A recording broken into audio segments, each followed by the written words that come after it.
versículo bíblico dice Apocalipsis 18:1, vamos a buscarlo. Apocalipsis 18:1. Dice: después de eso vi a otro ángel descender del cielo con gran poder, y la tierra fue iluminada con su gloria. Ya hemos estudiado en otras ocasiones 3 ángeles que trajeron 3 mensajes poderosos. Hoy vamos a estudiar al 4.º ángel. Ese otro ángel desciende con gran poder a este planeta y viene con una misión muy especial. Dice que la tierra fue iluminada con su gloria.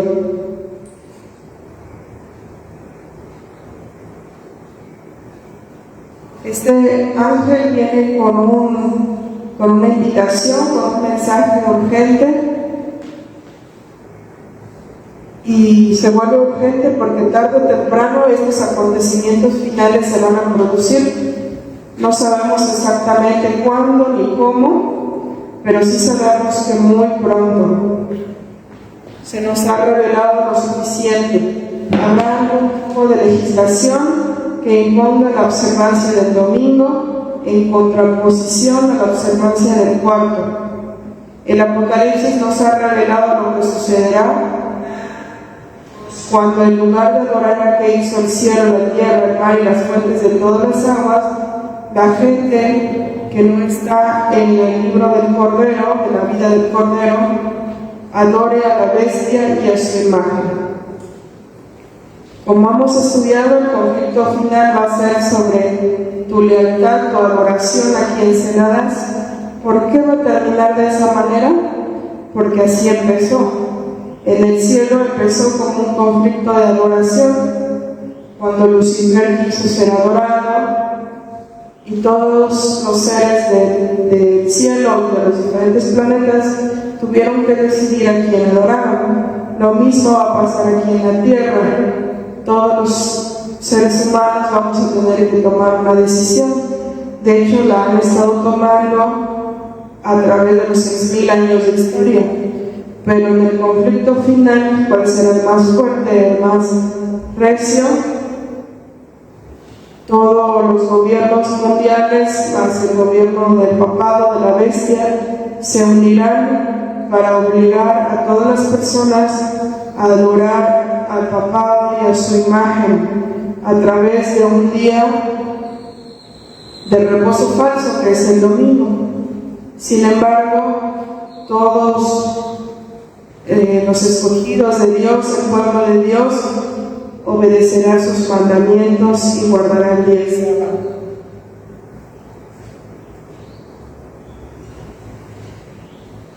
¿Cómo debemos estar para esta crisis final? Bueno, debemos estar preparados para esta crisis final. En 1 Tesalonicenses 5:6 nos dice: no debemos pues dormirnos como los demás, sino mantenernos alerta en nuestro sano juicio. Velad pues, porque no sabéis el día ni la hora en que el Hijo del Hombre ha de venir. Estas son palabras muy sabias del Señor Jesús.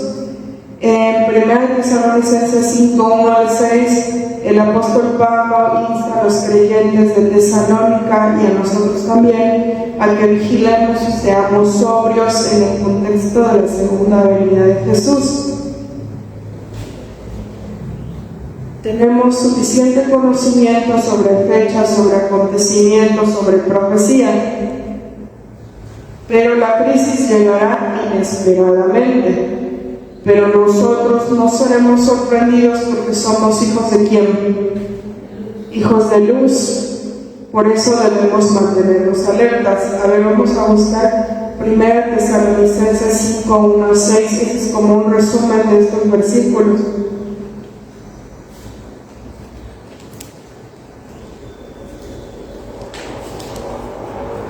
Primera Tesalonicenses 5:1-6.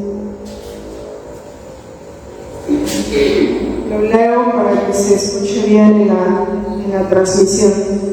Pero acerca de los tiempos y de los momentos no tenéis necesidad, hermanos, de que yo os escriba, porque vosotros sabéis perfectamente que el día del Señor vendrá como ladrón de la noche, que cuando digan paz y seguridad, entonces vendrá sobre ellos destrucción repentina, como los dolores a la mujer que da a luz, y no escaparán. Mas vosotros, hermanos, no estáis en tinieblas, para que aquel día os sorprenda como ladrón, porque todos vosotros sois hijos de luz e hijos del día, no somos de la noche ni de las tinieblas.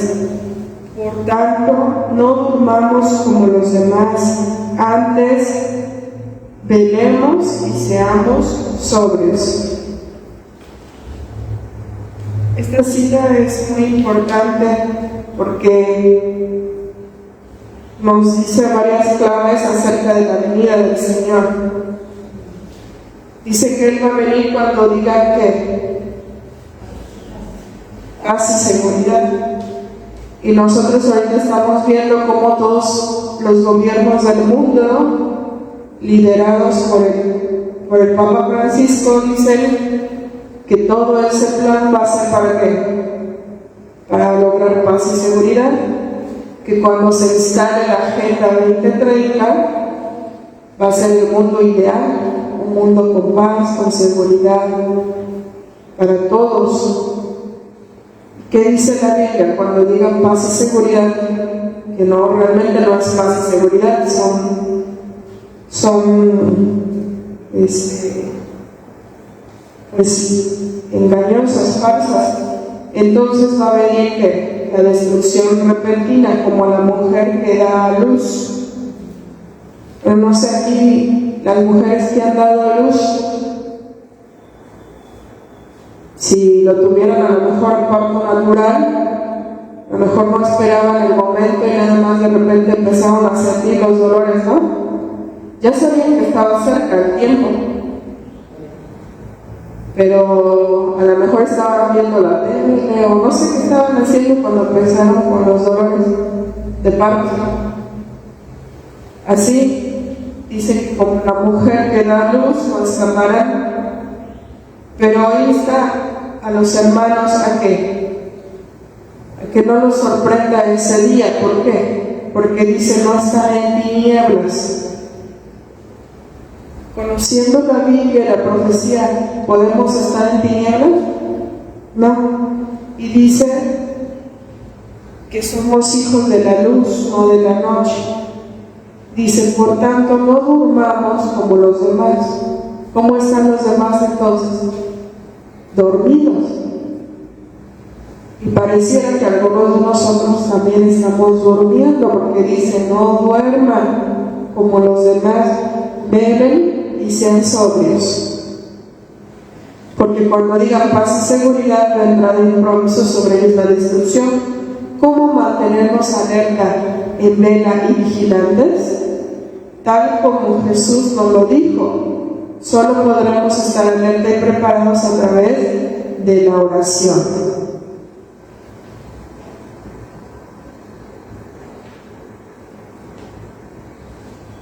Vamos a continuar con este tema, pero antes vamos a mandarle saludos a nuestro amigo Vicente, que está escuchando este tema.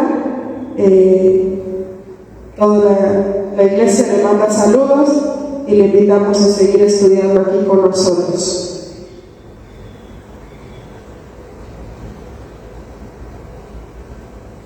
Al repasar la profecía, vamos a ir entendiendo qué tiempos estamos viviendo.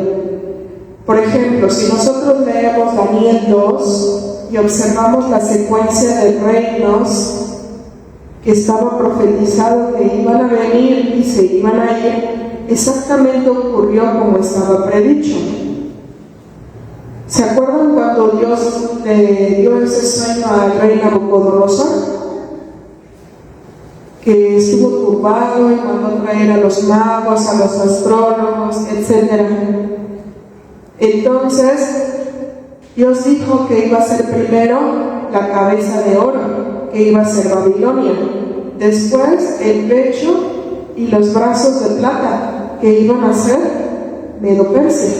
Después, el vientre de bronce, que era Grecia, las piernas de hierro, Roma, y después una mezcla de hierro con barro cocido, que son nuestros reinos actuales. El barro cocido representa a los reinos o los países actuales, pero siempre están mezclados con hierro, o sea que sigue Roma presente, ya no como la Roma imperial, sino como la Roma papal, que siempre se mete en todos los gobiernos. Bueno, esta profecía fue revelada al rey Nabucodonosor y Daniel se la interpretó, pero hace miles de años, cuando todavía no ocurría, simplemente estaba todavía Babilonia, o sea, estaban en los tiempos de la cabeza, faltaban que vinieran todos los demás reinos. Y Nabucodonosor, en su soberbia, en su orgullo, dijo: Dios dice que va a caer Babilonia, que van a venir muchos otros reinos, pues yo voy a hacer una estatua que sea toda de oro. ¿Y qué era eso? Era un reto. ¿Por qué? Dios dijo: va a caer Babilonia, va a venir Medo-Persia, etc. Y él dice: no va a caer Babilonia, voy a hacer una estatua que sea toda de oro. Y entonces Nabucodonosor va a hacer una estatua toda de oro y pide de manera obligatoria que se inclinen ante ella, bajo pena de muerte si no lo hacen. Entonces, vemos aquí que ¿quién tuvo la razón? ¿Nabucodonosor o Dios? ¿Cayó Babilonia? Claro que cayó. ¿Cayó Medo-Persia? ¿Cayó Grecia, incluso con Alejandro el Grande? ¿Cayó Roma imperial? Tenemos ahora los reinos mezclados con Roma papal, sí, pero ahí no terminaba la profecía. ¿Qué pasaba en ese tiempo de los pies de los países mezclados con el papado? ¿Qué ocurría? La profecía decía que una piedra no cortada con mano humana vendría y golpearía la parte más débil, que eran los pies. ¿Y qué iba a pasar? Vamos a leer esto en Daniel, capítulo 2.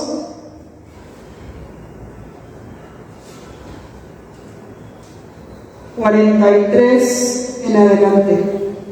Daniel 2:43 dice: y por ser los dedos de los pies en parte de hierro y en parte de barro cocido, en parte será el reino fuerte y en parte será frágil. Está hablando de nuestros tiempos, esa mezcla de países con el papado. Y dice: en cuanto a lo que viste, el hierro mezclado con el barro se mezclará por medio de simiente humana, mas no se unirán el uno con el otro, como el hierro no se mezcla con el barro. Y ahí dice: en los días de estos reyes, versículo 44, el Dios del cielo levantará un reino que jamás será destruido, y este reino no será dejado a otro pueblo. Desmenuzará y consumirá a todos estos reinos, y él permanecerá para siempre.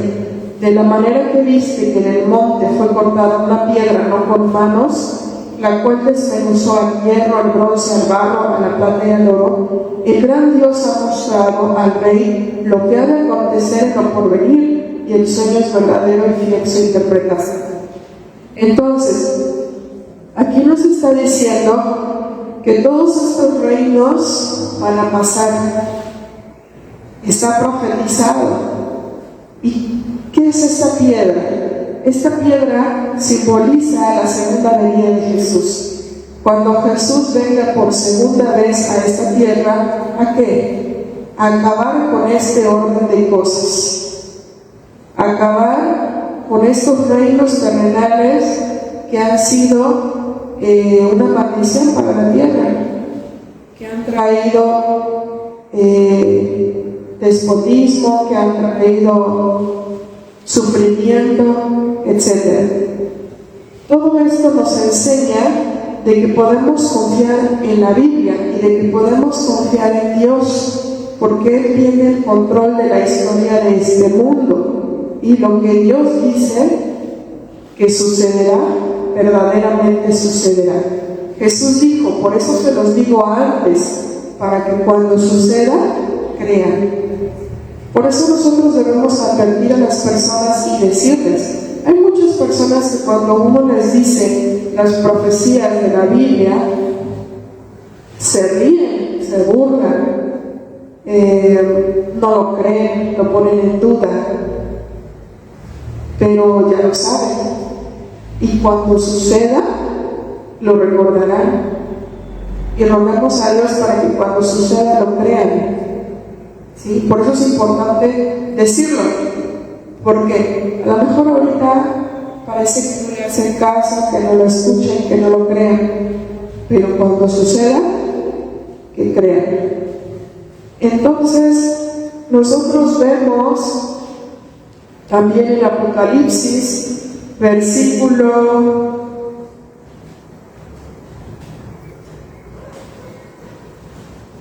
12, capítulo 17, versículo 12, dice, y los 10 cuernos que has visto son 10 reyes que aún no han recibido el reino, recibirán potestad por una hora como reyes o la bestia.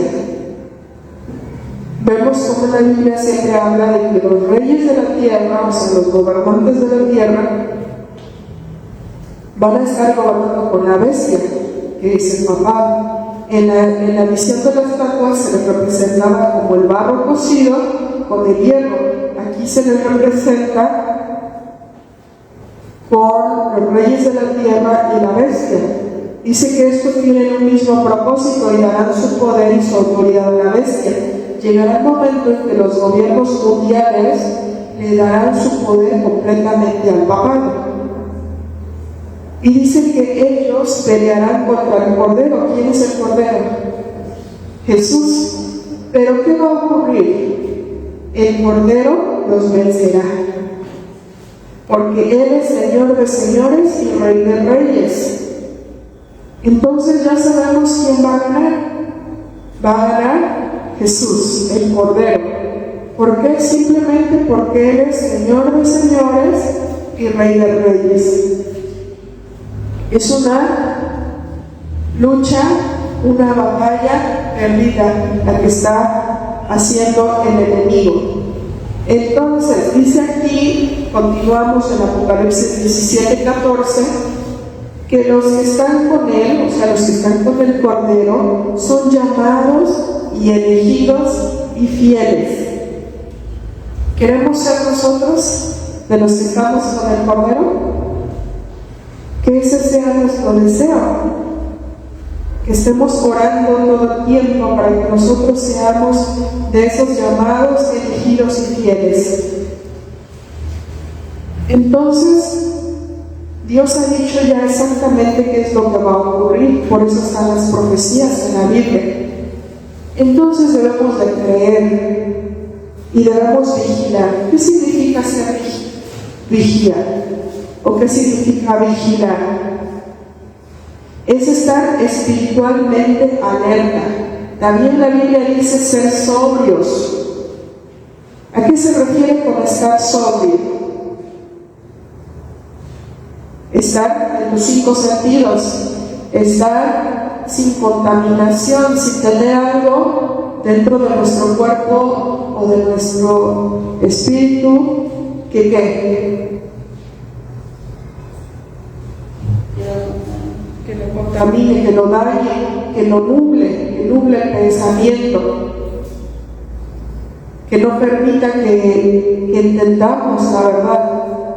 He allí la importancia de cuidar todo, desde nuestros 5 sentidos hasta lo que comemos, lo que nos inoculan, etc. ¿Por qué? Porque todo eso impide que estemos sobrios. A veces decimos, es que leo la Biblia y no entiendo nada. Es que leo la Biblia y no me significa nada. O quiero orar y no puedo.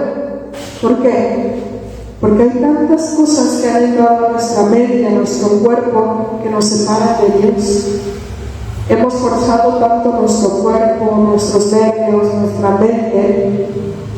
Entonces tenemos que estar sobrios, vigilando. Tenemos que rogar a Dios que limpie nuestra mente, cuerpo, alma, todo, para que podamos estar atentos para los tiempos que estamos viviendo y que nos podamos enfocar en lo que realmente importa. Muchas veces el trabajo nos absorbe todo el tiempo, el estrés, la enfermedad, y entonces no podemos enfocarnos en lo que realmente importa. Recordemos que todo se va a quedar, todo va a ser destruido.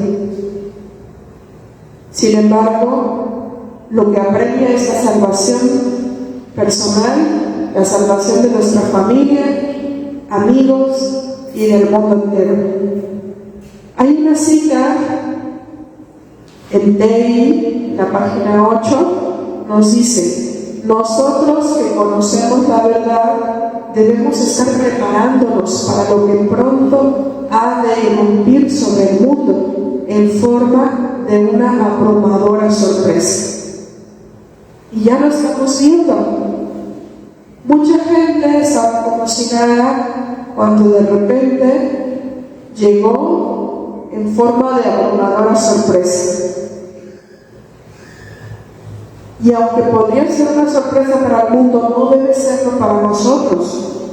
Si bien no sabemos exactamente las fechas, sí sabemos lo suficiente para saber que estamos muy, pero muy cerca, y que hoy es el día en el que debemos estar listos. Cristo dejó estos mensajes del tiempo del fin para saber lo que nos espera y para que podamos prepararnos. Las profecías de Daniel y Apocalipsis, combinadas con el don de profecía, nos dan una visión divina de lo que sobrevendrá a este mundo. La palabra profética de Dios describe la historia de la salvación por adelantado. Fíjense, hay mucha gente que tiene miedo de las profecías. Dice, no, profecías no. ¿Por qué? Porque solo ven peligro, calamidad, destrucción. Pero ¿qué nos dice aquí que es la palabra profética? Es la historia de la salvación por adelantado. ¿Quieres saber cómo va a acabar? Es como si te contaran una película por adelantado, ¿no? Ya sabes cómo va a acabar. Estás tan nervioso, ¿se va a morir o no se va a morir? Cuéntame, tú ya que viste el final de la película. No le pasa nada. Bueno. Entonces, nosotros ya sabemos por adelantado quién va a ganar: el pueblo de Dios. ¿Por qué? Porque ya va a ganar el Cordero. Entonces, hermanos, tenemos nosotros el libro de Daniel, tenemos el libro de Apocalipsis, tenemos, ¿qué más? Los profetas menores, tenemos las palabras de Jesús en los evangelios, Mateo 24, Marcos 13, Lucas 21, y además tenemos el espíritu de profecía. ¿Tenemos un panorama amplio? Claro. Por eso dice, no sean como los que están durmiendo. Hermanos, si leyéramos la Biblia, si leyéramos el libro del conflicto de los siglos, leer el libro del conflicto de los siglos es como que te quiten una venda de los ojos. No hay excusa ya. Debemos de predicar esta verdad. Por tanto, también vosotros estad preparados, porque el Hijo del Hombre vendrá a la hora que no pensáis. Esto lo dijo Jesús en Mateo 24, 44. Jesús dijo que nuestra única seguridad es estar preparados constantemente, velando y esperando. Debemos ser fieles hoy a nuestra creencia. Debemos realizar los deberes diarios tan fielmente como si fuera el último día que vivimos. Y así debe ser, hermanos, porque, por ejemplo, la semana que murió este hermano, yo me puse a pensar, no sabemos cuándo es nuestro último día. Entonces siempre debemos estar a cuentas con Dios. Siempre debemos estar en sus manos, cubiertos con su justicia.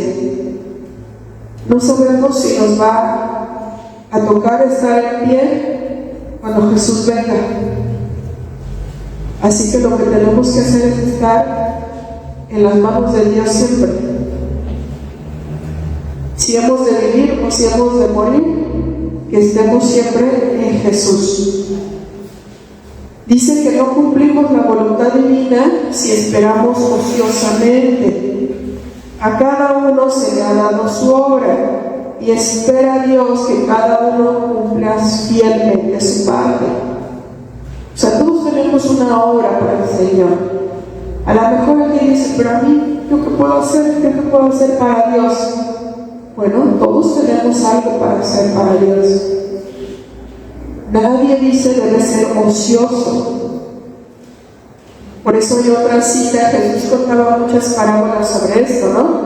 Dice que el dueño de la propiedad se fue lejos y dejó a los siervos trabajando. Y dice, bienaventurado, dichoso, el que cuando regrese su amo lo encuentre haciendo su trabajo. Entonces, a cada uno se le ha dado una obra. Como nunca antes hay que resistir el pecado y los poderes de las tinieblas. El tiempo exige una actividad enérgica y decidida de parte de los que creen la verdad presente. Deberían enseñarla por precepto y ejemplo.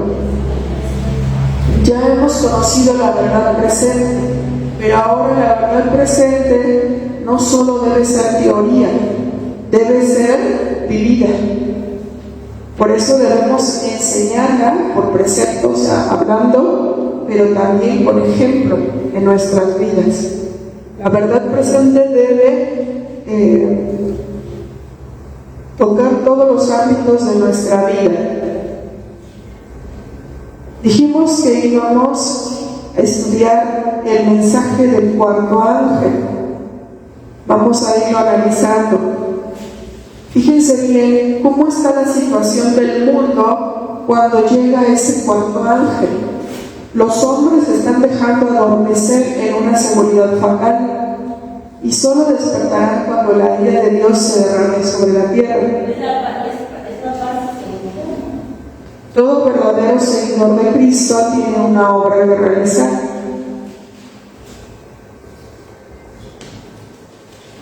Dios ha dado a cada uno su obra. Pero ¿qué pasa? Solo pocos están señalando ahora el rollo de la profecía, que se cumple rápidamente y están proclamando el mensaje. Preparaos, mostrar vuestra obediencia a Dios guardando sus mandamientos. Entonces, encontramos que el tiempo en el que llega el cuarto ángel es un tiempo de oscuridad, un tiempo de engaño, donde los poderes de la tierra, más los magnates de la tierra, más el papado, están intentando dominar las conciencias de los hombres. Y ellos solamente son agentes del enemigo. Pero Dios tiene un pueblo en medio de esa situación. ¿Y qué debe estar haciendo ese pueblo? Mostrando la profecía, mostrando obediencia a Dios a través de obedecer sus mandamientos y tener la fe en Jesús. Entonces, en ese momento es cuando va a llegar el cuarto ángel. Bueno, vamos a mandar también saludos a Argentina para Rodrigo García. Rodrigo García también está sintonizando este estudio. Le mandamos muchos saludos desde Córdoba, Veracruz, México. Le invitamos a estudiar con nosotros las profecías y la Biblia, que es un mensaje de amor del Señor Jesús. Bueno, vamos a continuar. El Señor Jesús en Juan 8:32 dijo: y conoceréis la verdad, y la verdad os hará libres.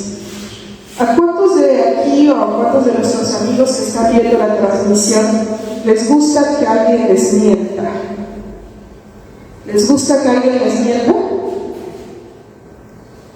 Creo que a nadie le va a gustar que le mientan. Hay gente que dice: pero me estás mintiendo en la cara. O sea, me estás mintiendo abiertamente y aún así lo afirmas. A nadie le gusta que le mientan. Sin embargo, vivimos en un mundo de mentira. Es increíble. Esta semana que estaba haciendo una traducción de un video del profesor Walter Bay, me quedaba boquiabierta de ver cómo nos mienten. Ya lo sabemos, pero cada vez que vemos más evidencia, no puedes creerlo como te mienten en la cara. Y cómo las multitudes, lo aceptan, ¿no creen?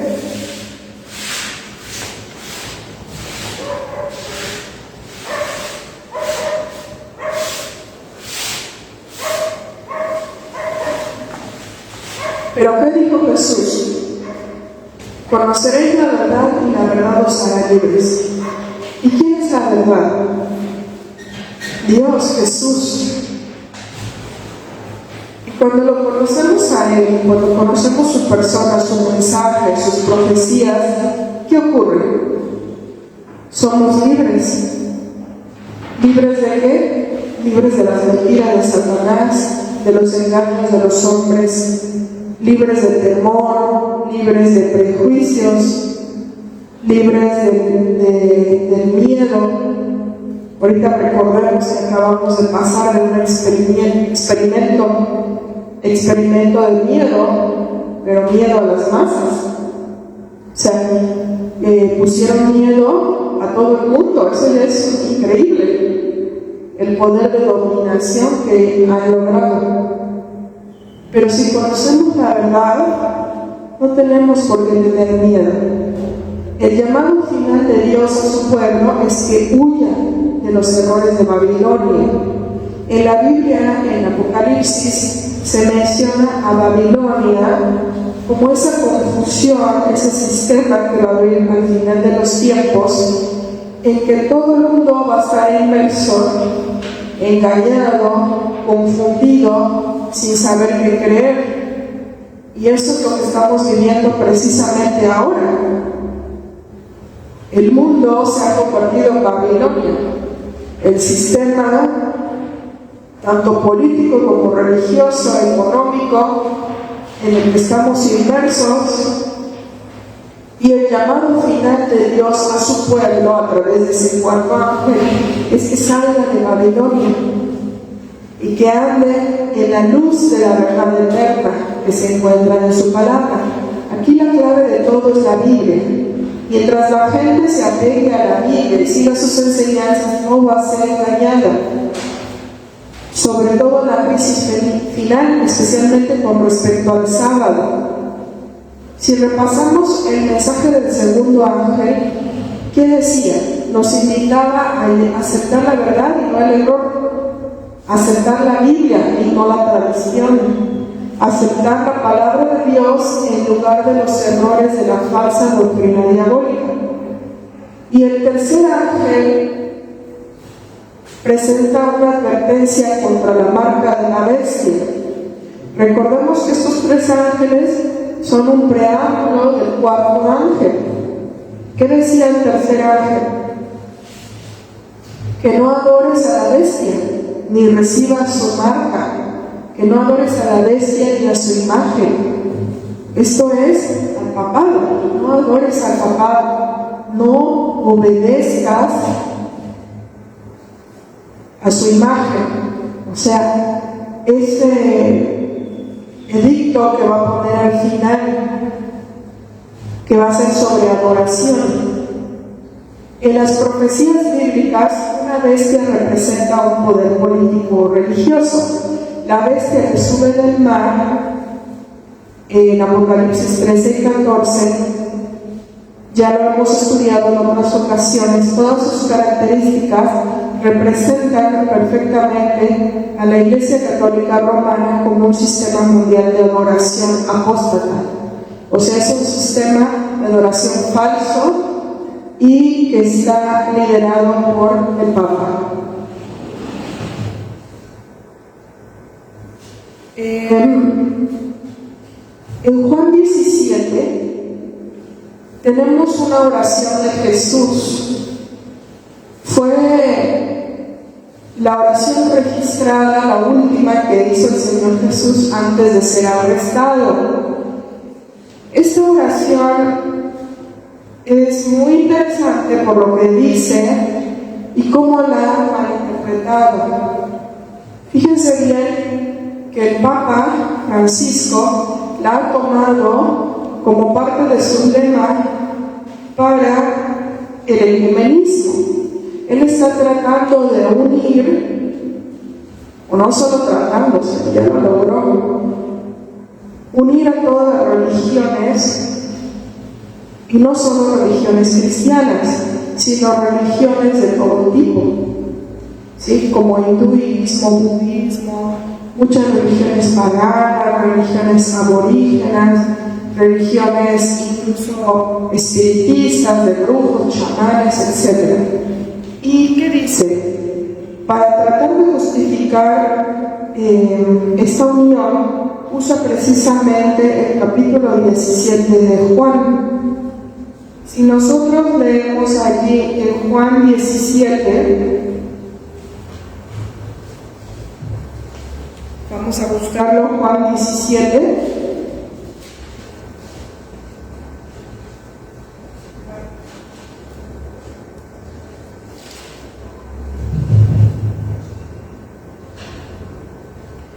Versículo 21, Juan 17, 21. Dice: para que todos sean uno como tú, oh Padre, en mí y yo en ti, que también ellos sean uno de nosotros, para que el mundo crea que tú me enviaste. Esta cita la está usando, sacado de su contexto, para lograr esa unión, ese ecumenismo. Pero si nosotros leemos en el mismo capítulo 17 de Juan, nos dice Juan 17, 17: santifícalos en tu verdad, tu palabra es verdad. Claro que el Señor quiere que seamos uno en Él, en Jesús, como Jesús es uno con su Padre. ¿Pero en qué? Que seamos uno en la mentira o uno en la verdad. En la verdad. Y cuando Él dice que todos se pueden unir, no importa lo que crean, no importa quién adoren, no importa en qué día lo adoren, no importa lo que hagan, siempre y cuando sean uno, eso es unir en mentira. Porque también hay otra cita que dice que tiene la luz con las tinieblas. ¿Qué tiene Dios con Belial? Nada. Entonces no podemos unirnos con un chamán que no adora a Dios. No podemos unirnos con el hinduismo porque no reconoce a Dios, a Jesús. No podemos unirnos con alguien que dice que el día de adoración verdadero es el domingo, cuando la Biblia de tapa a tapa dice que el día de adoración es el sábado. Entonces, finalmente este poder romano va a extender su influencia sobre el mundo entero y dará lugar a un movimiento para unir la Iglesia y el Estado. Y eso ya es presente, no es futuro. El objetivo será lograr la unidad mundial en un momento de agitación económica, catástrofes naturales, agitación social, crisis política internacional y conflicto global. ¿Por qué creen que está pasando todo eso? ¿Por qué hay agitación económica? Porque se ha provocado. ¿Por qué hay catástrofes naturales? Porque se ha provocado. ¿Por qué hay agitación social? Porque se ha provocado. ¿Por qué hay crisis política internacional? se está provocando para que llegue el mundo a una situación tan difícil que entonces alguien aparezca como el Salvador del mundo y diga, es momento de unirnos.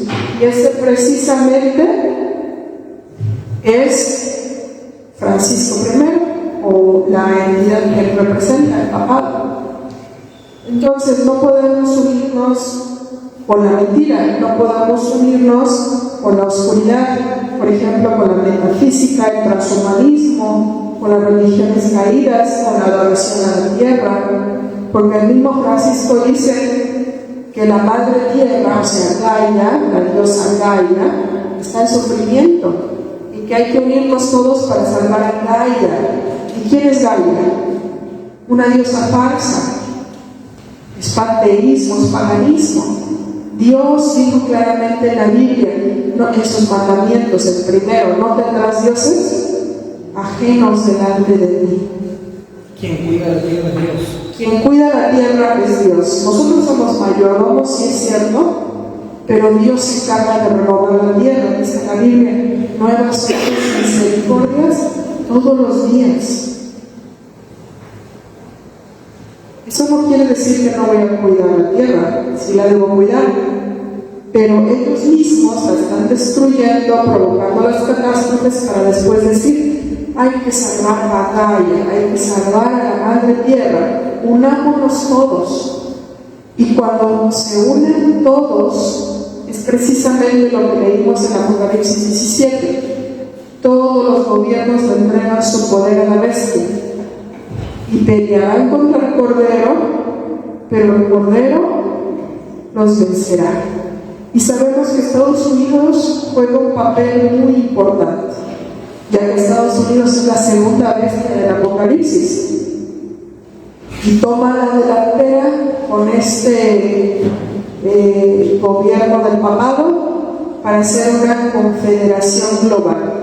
Y entonces, cuando quieran decir paz y seguridad, ¿qué va a ocurrir? Vendrá la destrucción repentina.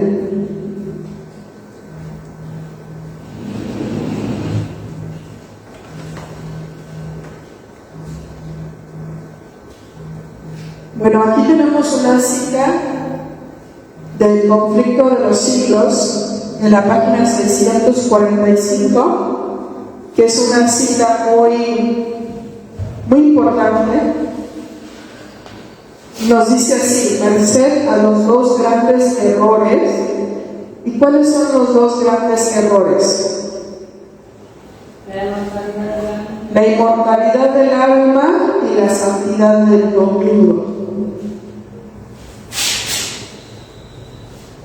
Aquí, si ustedes ven entre paréntesis, hay una palabrita muy actual que está junto a inmortalidad del alma. ¿Qué es inmortalidad del alma? Bueno, que el alma sea inmortal quiere decir que nunca muere. Este es un engaño que Satanás puso desde el jardín del Edén. Dios había dicho, si comen de ese fruto del árbol de la ciencia del bien y del mal, van a morir. Y la serpiente viene y dijo, no moriréis. Eva tuvo la opción de creerle a Dios o de creerle a Satanás. Dios dijo, vas a morir. Satanás dijo, no moriréis. Entonces, la inmortalidad del alma es una enseñanza de ¿quién? Del diablo. Por eso la seguimos viviendo todo este tiempo, estos 6,000 años de historia. El enemigo ha tratado de enseñarnos que no nos morimos, que aparentemente una persona muere, pero ahí sigue el alma, que está en el cielo, que está en el infierno, que está en el purgatorio, que visita a sus familiares. Todas esas son enseñanzas de Satanás, no son bíblicas. La palabra purgatorio ni siquiera aparece en la Biblia. La Biblia es muy clara que los muertos no están en el cielo. Y la Biblia dice, la paga del pecado es muerte. Mas el regalo de Dios es vida eterna. Todos los que mueran creyendo en Dios y en Cristo podrán participar de la resurrección en el día de su venida. Bueno, el enemigo sigue diciendo que somos inmortales, y ahora la ha perfeccionado tanto esa mentira que hemos llegado ¿a qué? Al transhumanismo. El transhumanismo no es otra cosa más que la inmortalidad del alma, pero ya perfeccionada.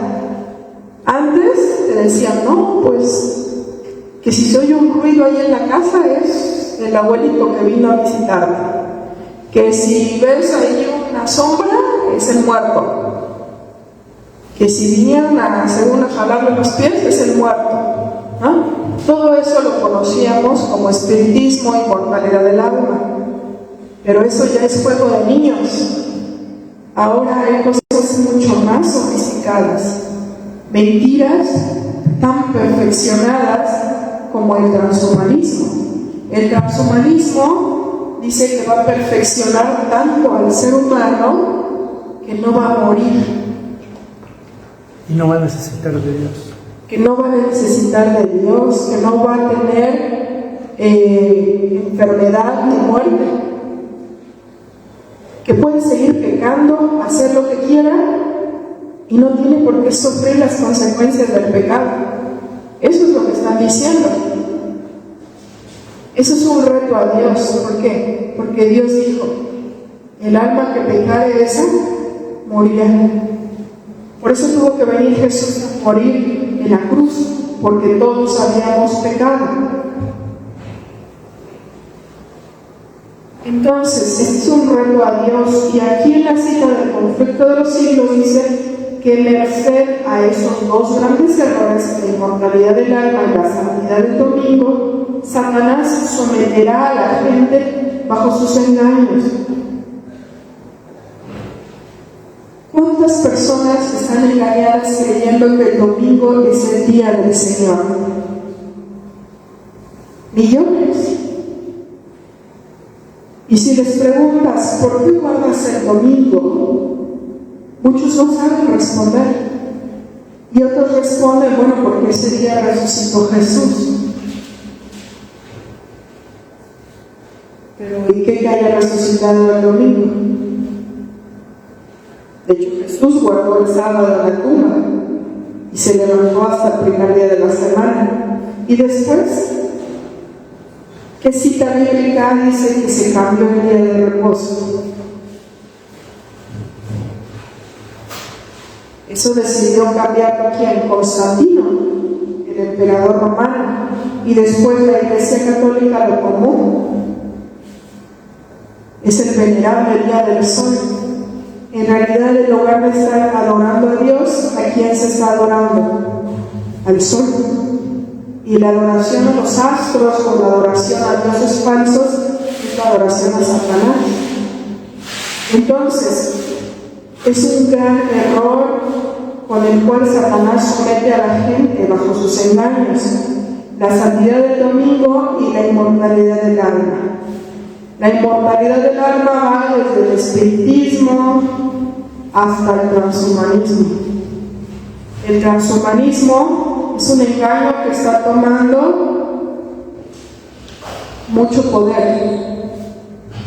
Mientras el primero, o sea, la inmortalidad del alma, pone el fundamento del espiritismo, el segundo, o sea, la santidad del domingo, crea un lazo de simpatía con Roma.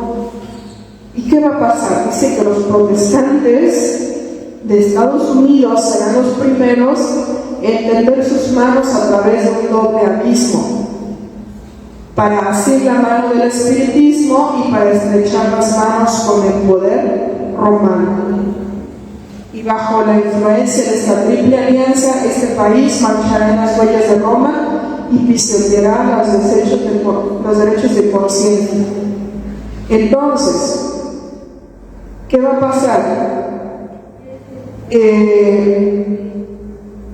El protestantismo, que se supone que eran los que protestaban en contra de los engaños de Roma, van a ser los primeros que le van a dar la mano a ¿quién?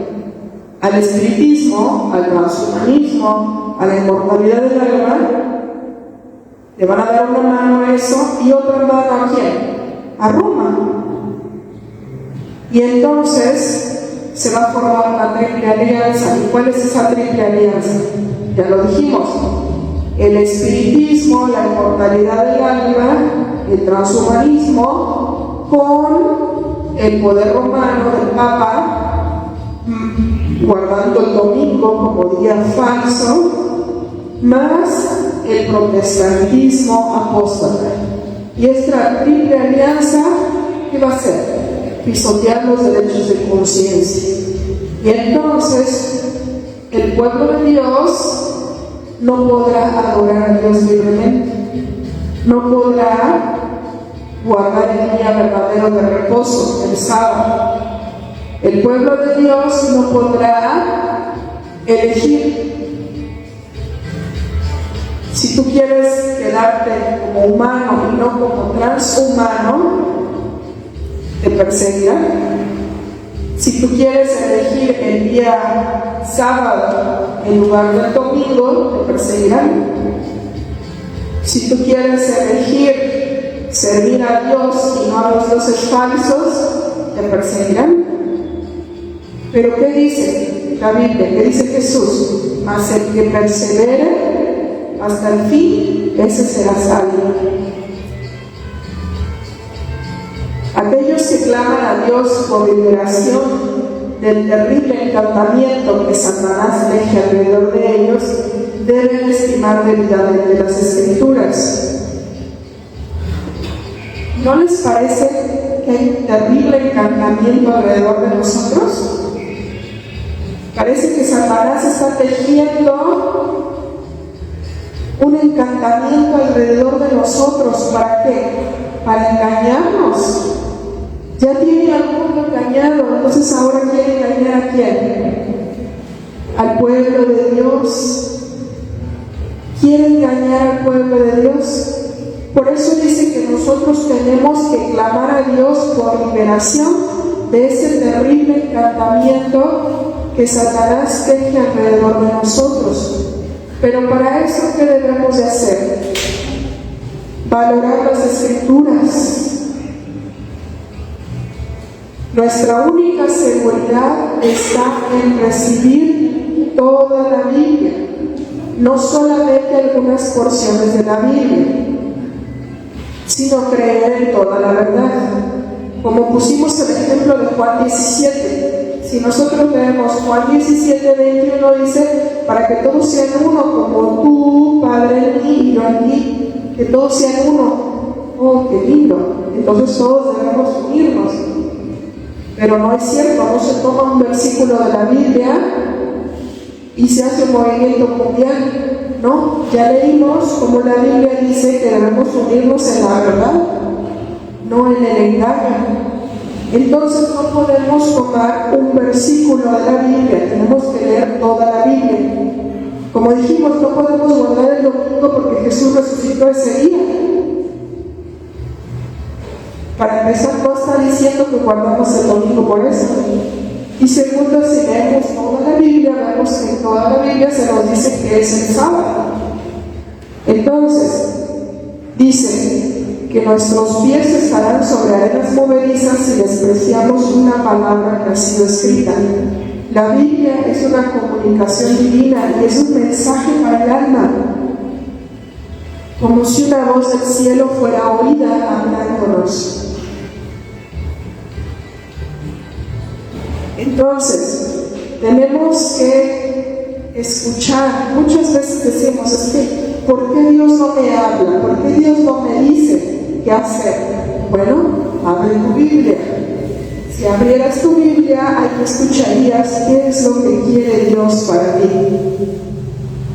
Muchos no la abren o no la abrimos y por eso no sabemos lo que Dios quiere para nosotros. Y otros, cuando la leemos, no nos gusta lo que Dios quiere. Y digo, mejor no, o mejor hago como que no sé. Entonces, que todos estudien la Biblia sabiendo que la palabra de Dios es tan perdurable como el trono eterno.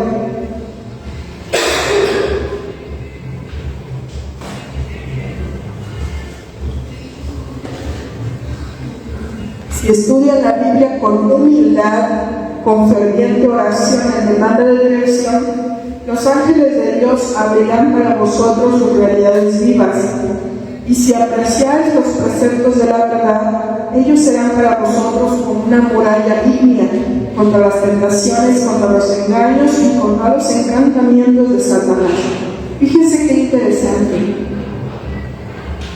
Tenemos que estudiar la Biblia como primera característica, con humildad. Con humildad. No soy yo quien tengo la verdad, es Dios. Con humildad vengo a buscar qué quiere Dios para mí, qué tiene Dios para decirme. 2, con ferviente oración, pidiendo dirección. Y dice que los ángeles abrirán las realidades vivas para nosotros si apreciamos la verdad.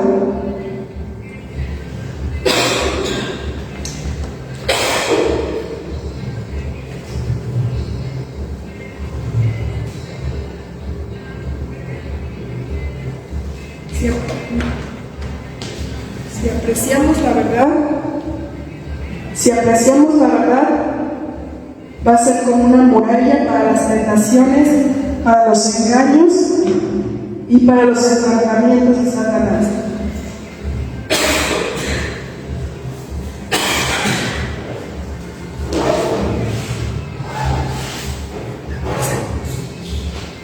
Entonces, ¿cuántos engaños y encantamientos de Satanás hay?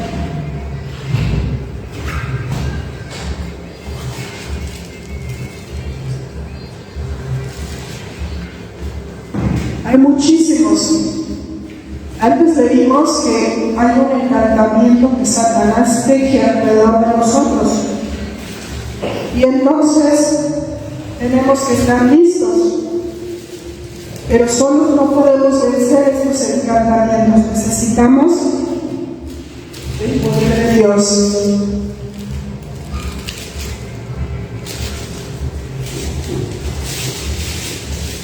Perdón,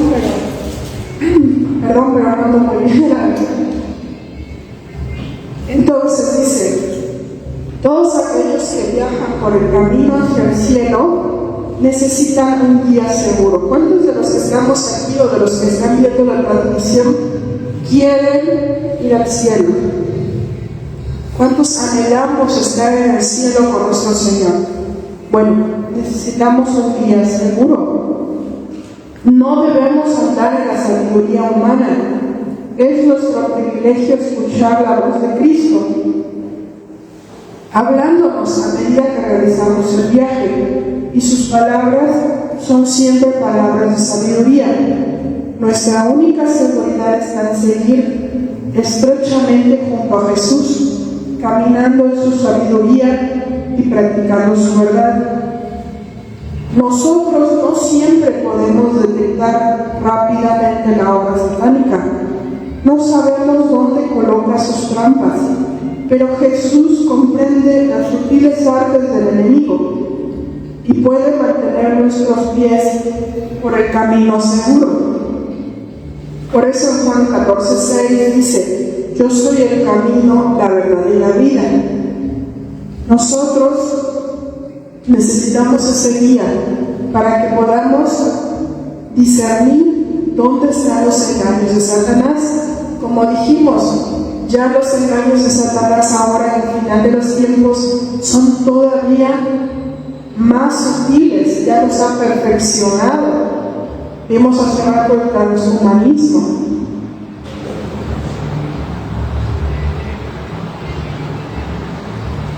Y la humanidad, de cierta manera, ha sido adoctrinada por Hollywood para unirse todos ante una amenaza contra la humanidad. Por eso vimos que están haciendo, provocando las catástrofes, provocando la crisis.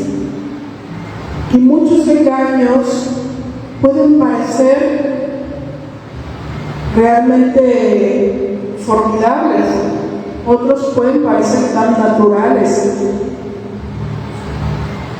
Por ejemplo, este calor anormal Mucha gente piensa que de verdad la tierra se está acabando y por eso hay tanto calor, por eso hay el cambio climático. Y uno dice, pues sí, lo siento el calor, nos estamos muriendo, las plantas, no hay agua, hay sequía, qué terrible. Y si arrecian las calamidades, si falta agua de verdad, ¿cómo se va a poner la gente?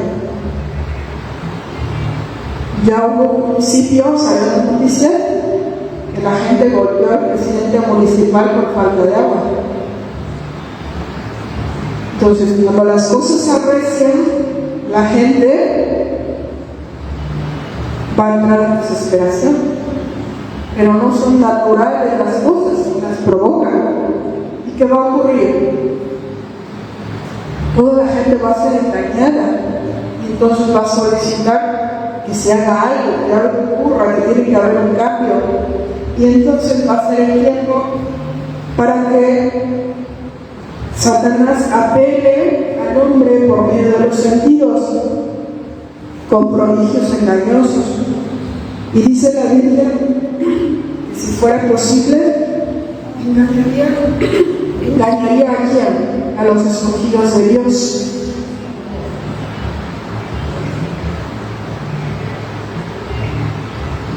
Entonces, nosotros tenemos que estar atentos y no caer en los engaños del enemigo. Pedirle a Cristo discernimiento. ¿Qué pasa realmente? ¿Cuál es la verdad?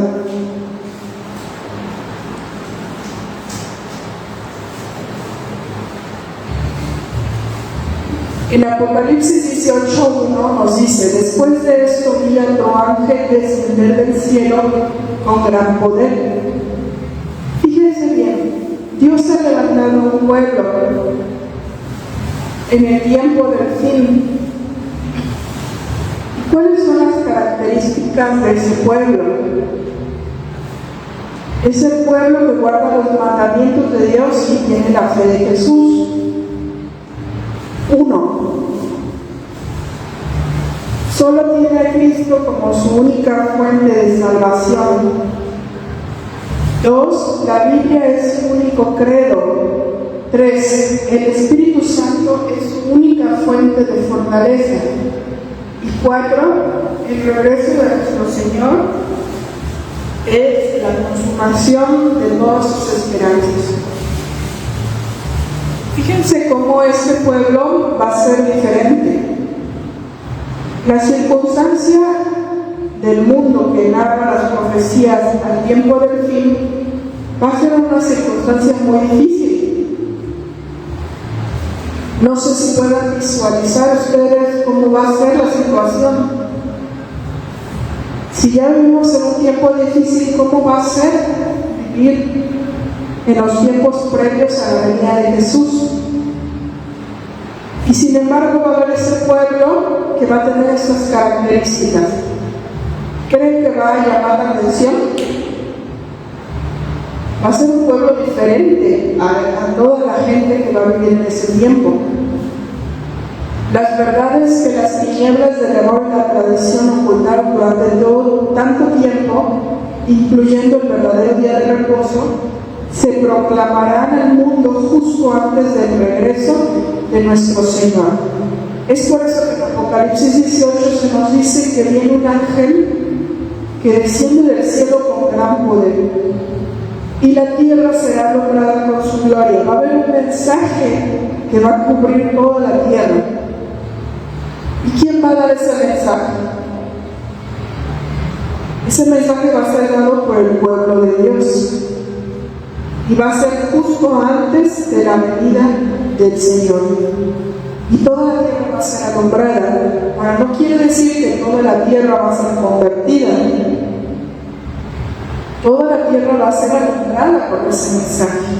Y cada persona va a tener la oportunidad de decidir a favor o en contra.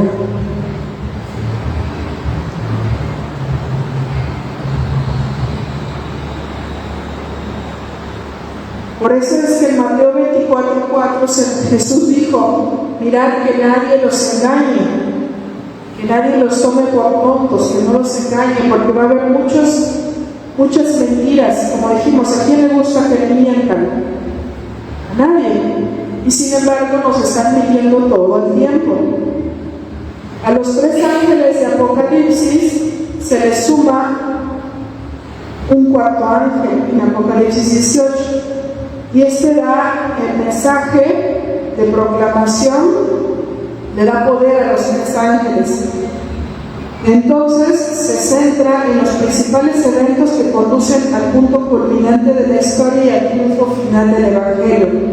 Al ángel que desciende de la gloriosa presencia de Dios en el trono del santuario se le encomendó proclamar el último mensaje de misericordia de Dios y advertir a los habitantes de la tierra de lo que vendrá sobre este planeta.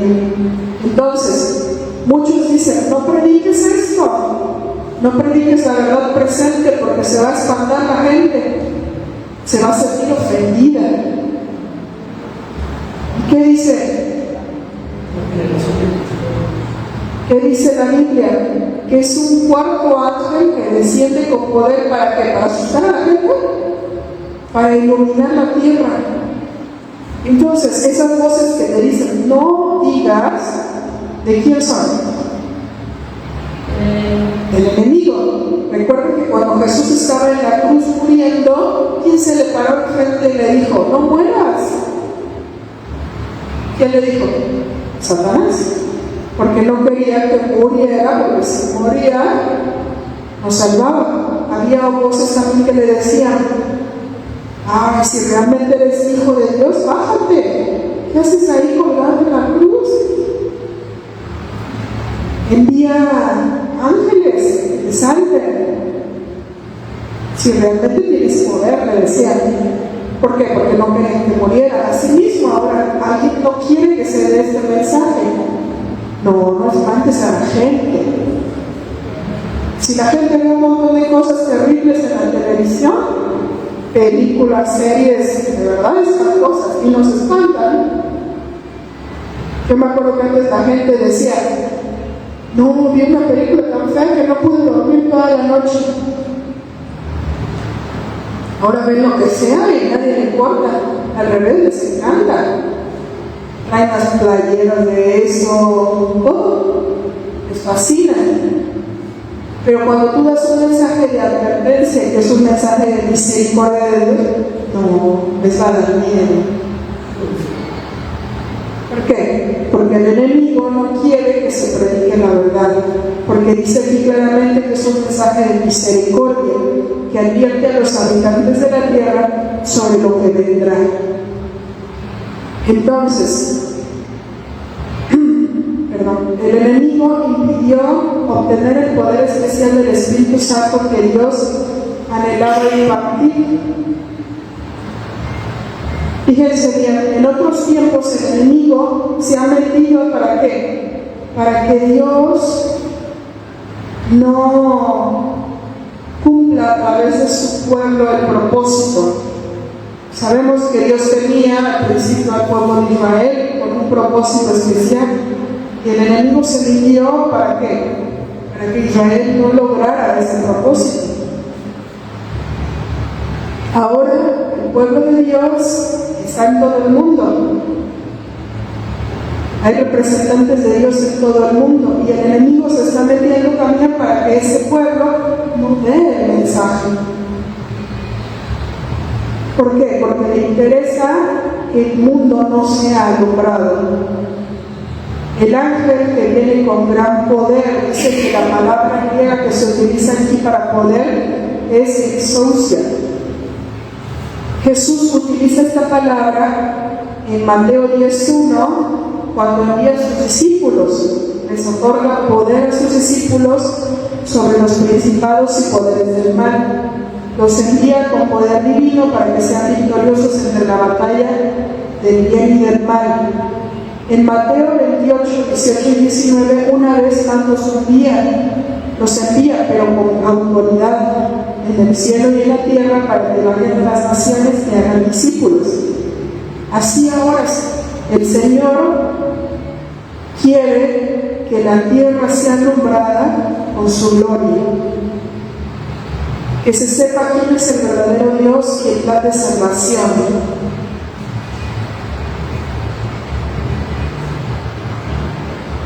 Fíjense bien lo que debe de ocurrir.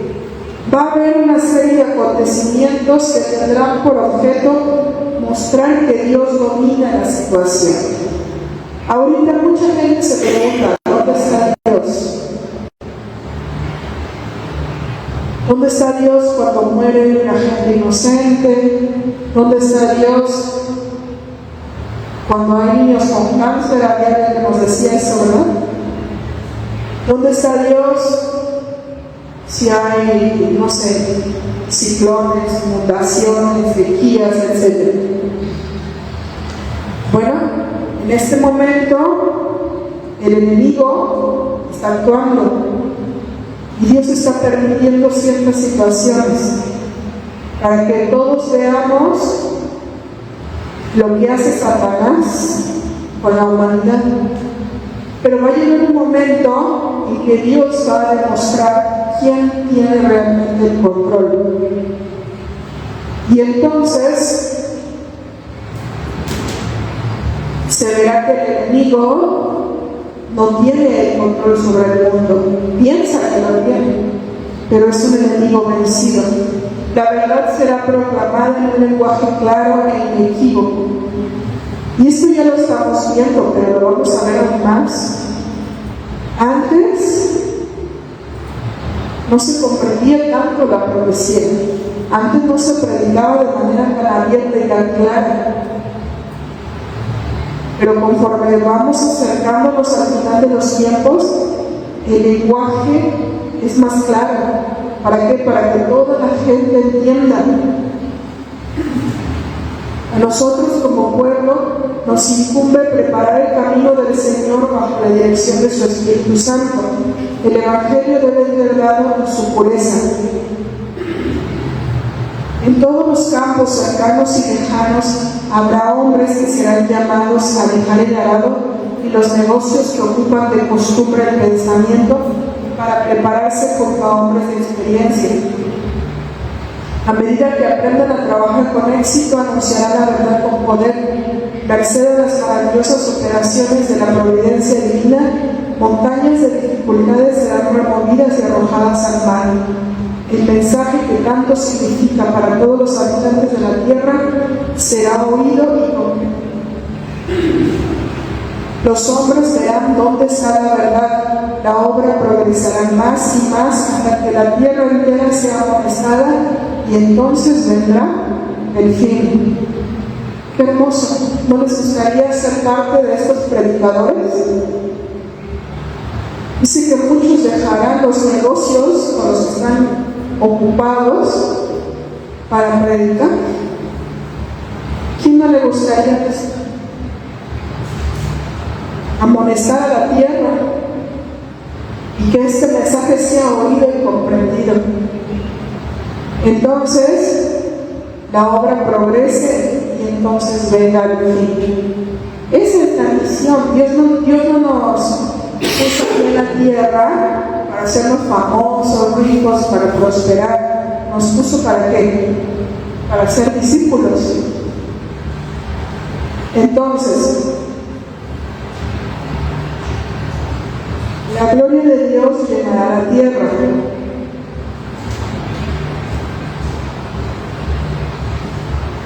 Los ángeles, recordemos que son mensajeros y tienen un significado simbólico.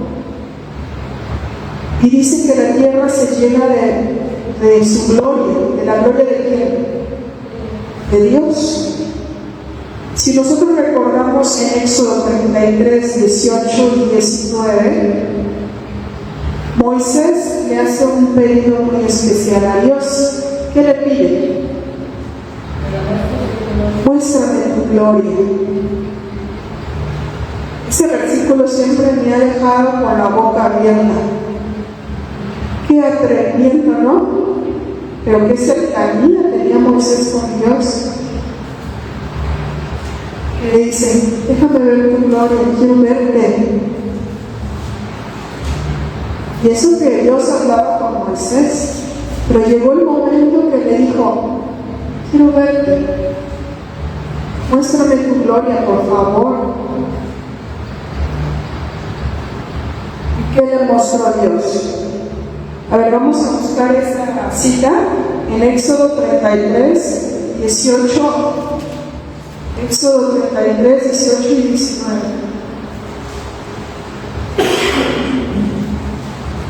Dice: él entonces dijo: te ruego, muéstrame tu gloria. ¿Y qué le responde Dios? Y le respondió: yo haré pasar todo mi bien delante de tu rostro, y proclamaré el nombre de Jehová delante de ti. Y tendré misericordia del que tendré misericordia, y seré clemente para con el que seré clemente. Dijo más: no podrás ver mi rostro, porque no me veré el hombre y vivirá. Y dijo aún Jehová: he aquí lugar junto a mí, tú estarás sobre la peña. Y será que cuando pasare mi gloria, yo te pondré en una hendidura de la peña, y te cubriré con mi mano hasta que haya pasado. Después apartaré mi mano y verás mis espaldas, mas no se verá mi rostro. Y en el capítulo 34, 6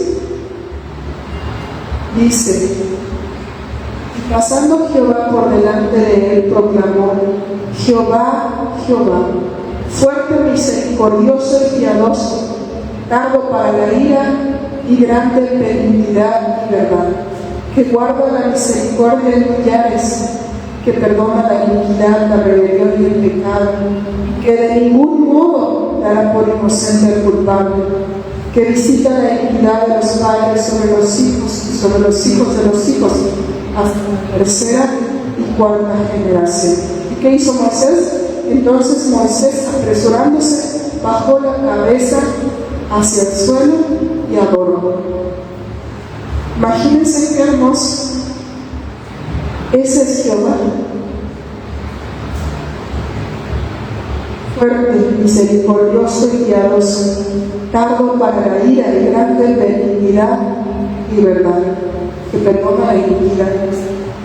Sin embargo, es justo, visita la iniquidad, pero dice que guarda misericordia en millares. Entonces, cuando le mostró la gloria de Dios, lo que hizo fue mostrar su carácter. Le mostró quién era él a través de su carácter. También dice que pasó y lo vio por detrás.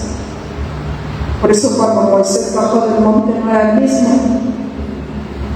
Ni siquiera la gente lo podía mirar a los ojos del tanto que brillaba. Le hice conflicción, le hicieron como un costalito, algo para taparle la cara, porque nadie podía ver a Moisés de que había estado con quién, con Jehová Dios. Entonces, cuando Dios le mostró a Moisés su gloria, le mostró su carácter. ¿Quién es él? Fuerte, misericordioso, que perdona la iniquidad, pero que visita también el pecado. Entonces, la gloria de Dios es su carácter, y cuando la tierra sea alumbrada con su gloria, va a ser alumbrada ¿con qué? Con su carácter. Vamos a comprender realmente quién es Dios. El mundo necesita saber quién es Dios, y necesita saber que hay un gran conflicto, porque el carácter de Dios fue entredicho por Satanás. Nosotros lo vemos en el canal que tenemos de TikTok. La gente tiene gran confusión acerca de Dios y una gran confusión acerca de Satanás. Hay mucha gente que dice que Satanás no existe, y eso es un gozo para Satanás, que digan que no existe. Y hay mucha gente que dice que Satanás es el bueno y que Dios es el malo. ¿Por qué? porque precisamente eso es lo que hizo Satanás, poner en duda el carácter de Dios. Y mucha gente en TikTok nos dice que estos desastres naturales, que la enfermedad y todo lo malo que ocurre es porque Dios es tirano y hace que eso ocurra.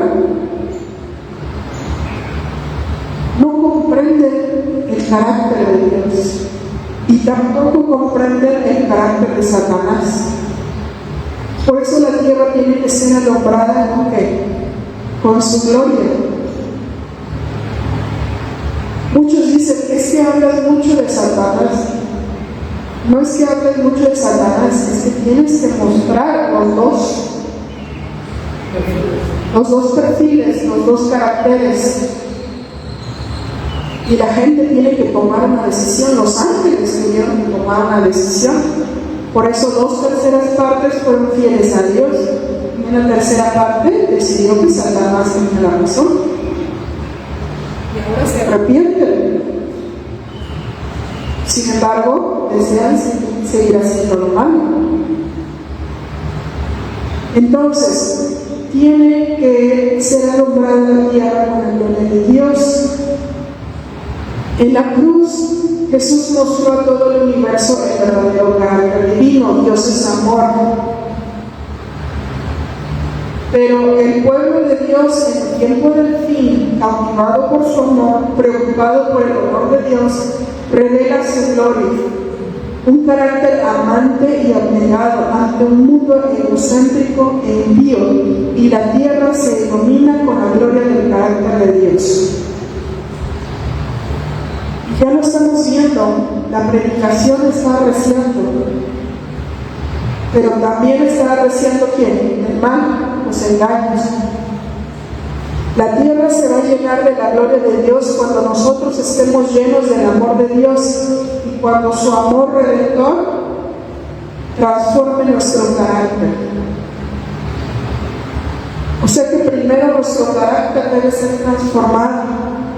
Debemos entender esa gloria de Dios nosotros primero, el carácter de Dios, para que después podamos llevárselo ¿a quién? Al mundo que perece. Debemos reflejar su amor, revelar su amor a nuestra vida personal, revelar su gloria y su carácter al mundo. El último mensaje que llevan 3 ángeles en medio del cielo para proclamar a un mundo envuelto en tinieblas espirituales es temer a Dios y darle gloria. Teman a Dios y denle gloria. Ese no es un mensaje de odio, ese es un mensaje de ¿qué? De amor. Salgan del engaño, salgan de Babilonia, no perezcan con Babilonia. Si tú amas a tu familia, si tú amas a tus amigos, a tus compañeros, a tus vecinos, a la gente, a tu prójimo, tienes que decirle este mensaje. ¿Para qué? Para que no perezcan. Muchos dicen, es que me bloquearon, es que me... No importa, el mensaje está dado. Para que cuando suceda, crean. Ojalá que crean.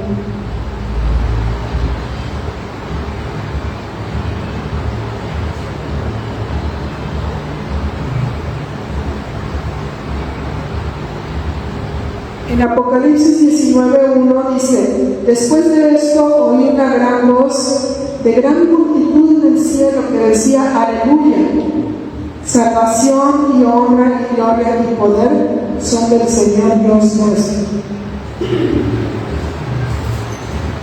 Entonces, cuando nosotros comprendamos el carácter de Dios, vamos a poder ser parte de esos redimidos. Y los redimidos de Dios que claman, salvación, honra, gloria y poder son del Señor Dios nuestro.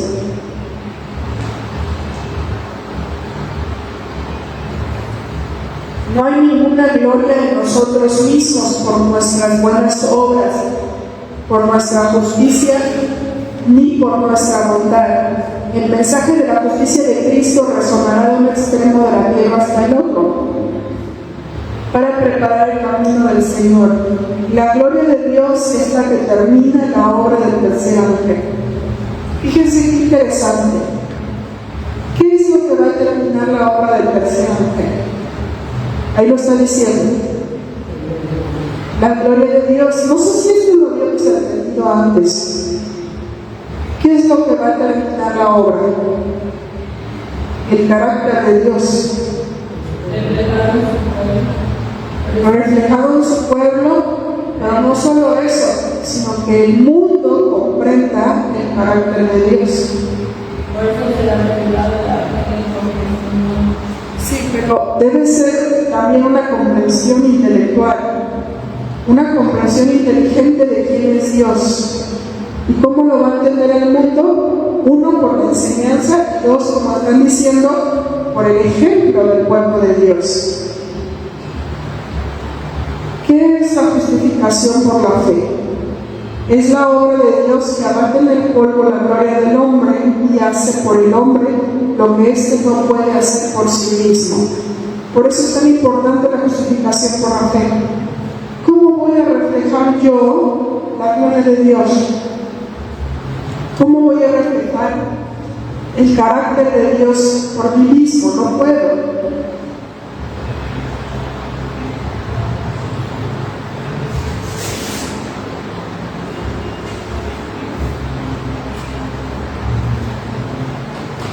Bueno, no puedo por mí mismo, pero por eso necesito que Dios haga una obra en mí.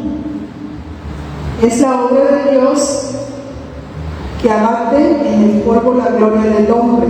Ese yo se acaba. ¿Y qué pasa? Dios hace lo que yo no puedo hacer.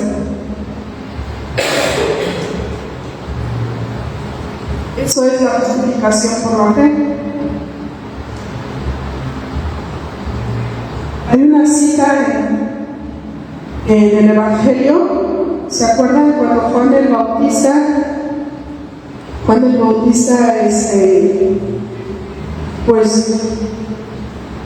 presentó a Jesús como el Salvador del mundo? Y después todos empezaron a seguir a Jesús, como que ya no le hacían mucho caso a Juan. Y entonces alguien vino a decirle: es que allá están todos y estaban bautizando y diciéndole: mira, allá está creciendo todo con Jesús y aquí ya no. Y él le dijo cuando el Bautista: es necesario que crezca y que yo mengue, o sea, que yo baje. ¿Por qué? Porque Juan el Bautista ya había cumplido su misión, preparar el camino para el Señor. Bueno, así también es necesario que crezca Jesús, su carácter, su gloria, y que yo mengue. El yo debe menguar y debe desaparecer. Por eso la justificación por la fe es tan importante. Debemos entenderla para que el yo mengue y Jesús, su gloria, sea la que aparezca en nosotros y podamos llevar ese mensaje al mundo. Y la gente pueda tener una comprensión del carácter de Dios, tanto en teoría como en la vida de sus discípulos. Entonces, no hay ninguna gloria en nosotros mismos, toda la gloria es de Dios. Apocalipsis 4:11 dice: Señor, digno eres de recibir la gloria y la honra y el poder, porque tú creaste todas las cosas y por tu voluntad existen y fueron creadas. Y en Apocalipsis 5:12 dice que decían a gran voz: el cordero que fue inmolado es digno de tomar el poder, las riquezas, la sabiduría, la fortaleza, la honra, la gloria y la alabanza. Entonces, Él es digno, ¿por qué? Porque es el creador, porque por su voluntad todo existe, porque Él es el cordero inmolado.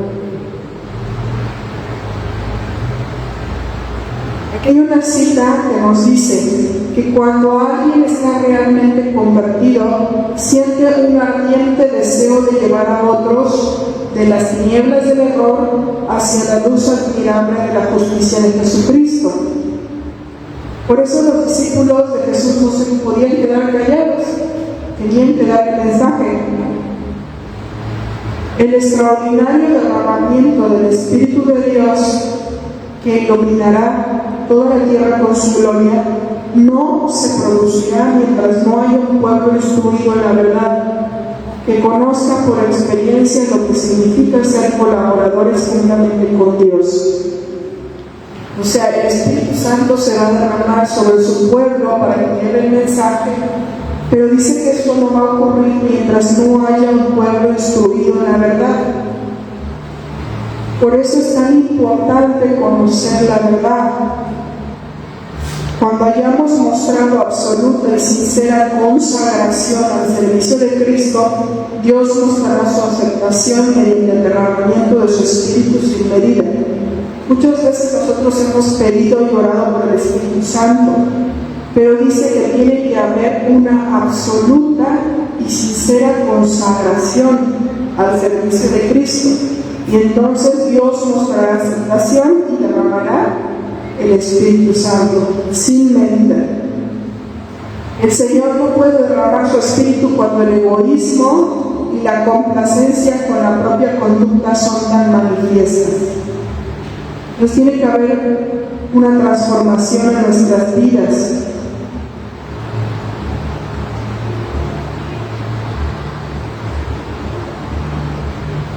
Por eso es tan importante que nosotros pongamos nuestra vida en las manos de Dios, que nos pongamos en cuenta, que sea transformada nuestra vida y pedirle a Dios que podamos ser parte de ese pueblo que va a llevar la gloria de Dios al mundo, que va a iluminar la tierra. ¿A cuántos les gustaría formar parte de ese pueblo? Siempre es algo que le he pedido a Dios, ser parte del fuerte pregón, porque va a ser algo hermoso que Dios te utilice y multitudes se entreguen a Dios. Imagínense en Hechos, cuando fue derramado el Espíritu Santo, dice que Pedro predicó y se bautizaron 3,000. Otra ocasión predicó y se bautizaron 5,000. No porque era Pedro, sino porque tenía el Espíritu Santo. ¿Qué será eso, hermanos? Que el Espíritu Santo te tome y prediques y se bauticen 5,000. Yo creo que moriría de felicidad por uno, ahora con 5,000. Yo digo que debería ser nuestro deseo, nuestro anhelo poder hacer parte de eso. Pero para eso tiene que haber una transformación en nosotros. Comprender lo que es la justificación por la fe para ser purificados. Bueno, la última parte de la lección nos dice, regresa un poquito a lo que estuvimos estudiando al principio, que va a llegar un momento en que este gobierno de la bestia, del papado, va a ser tan despótico que la protección de las leyes humanas les va a ser negada a los que honran la ley de Dios. Habrá en diferentes países un movimiento simultáneo con el propósito de destruirlos.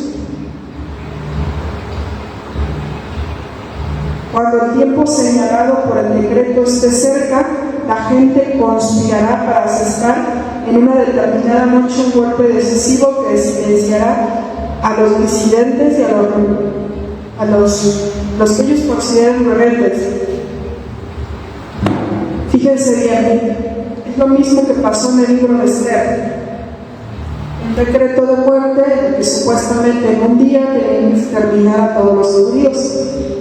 Dice aquí la cita que el pueblo de Dios estará en diferentes lados, algunos en celdas de cárceles, otros en los bosques, otros en las montañas. ¿Y qué estarán haciendo? Rogando por la protección divina. Ahí ya se habrá predicado, ya se habrá enseñado, pero todo el pueblo fiel de Dios será perseguido.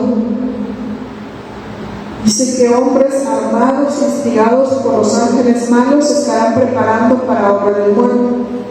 Ahora, en la hora del máximo rigor, Dios se interpondrá. Fíjense bien, Dios va a intervenir a favor de su pueblo.